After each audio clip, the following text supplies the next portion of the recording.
भारतीय संविधानावर आणि भारतीय न्यायव्यवस्थेवर विश्वास नाही। भारतरत्न डॉक्टर बाबासाहेब आंबेडकरांनी जे संविधान लिहिलं त्या संविधानाने जो निवडणूक आयोग तयार केलेला आहे त्या निवडणूक आयोगाने 4 पत्र यांना दिले की तुम्ही जे सांगता ते येऊन इथे शपथेवर सांगा। का हिम्मत नाही यांची? का हे जात नाही तिथे? का पुरावे देत नाही? रोज खोटं बोलायचं आणि पळून जायचं। पळपुटे लोक आहेत, यांच्याजवळ काहीच नाही आहे। आपले जी काही रोज पराभव होतोय तो पराभव पचवता येत नाही, सहनही होत नाही आणि सांगता येत नाही, अशी यांची अवस्था आहे।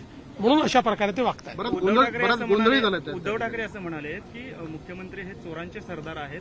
आज त्यांनी वेगवेगळ्या मंत्र्यांच्या विरोधात निदर्शनं राज्यभर केली आणि त्यावेळेस त्यांनी अशी बोचरी टीका केली आपल्याला। असं आहे की आम्ही लोकांच्या प्रेमाची चोरी करतो, त्या मनाची चोरी करतो, म्हणून लोक आम्हाला मतदान करतात। आणि त्यांनी जनादेशाची चोरी केली होती, ते जनादेश चोर आहेत आणि म्हणून लोकांनी त्यांना घरी बसवलं।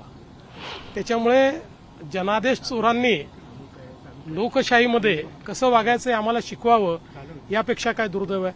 बरं, ते जनादेश चोर आहेत आणि त्यांचे चेले चपाटे कफन चोर आहेत, ज्यांनी मुंबई महानगरपालिकेमध्ये कोविड घोटाळ्यात कफन खरेदीतही चोरी केली, त्यातही पैसा कमावला। आता कोणाचे सरदार म्हणायचं? उद्धवजींना कफन चोरांचा सरदार म्हणू, पण मला अशी भाषा वापरायला आवडत नाही। महाजन आक्रोश म्हणताय, ते आहे का हा खरा महाजन आक्रोश? हा त्यांचा मन आक्रोश आहे, जन आक्रोश नाही आहे। जनतेला काही घेणं देणं नाही आहे, त्यांचा मन आक्रोश आहे।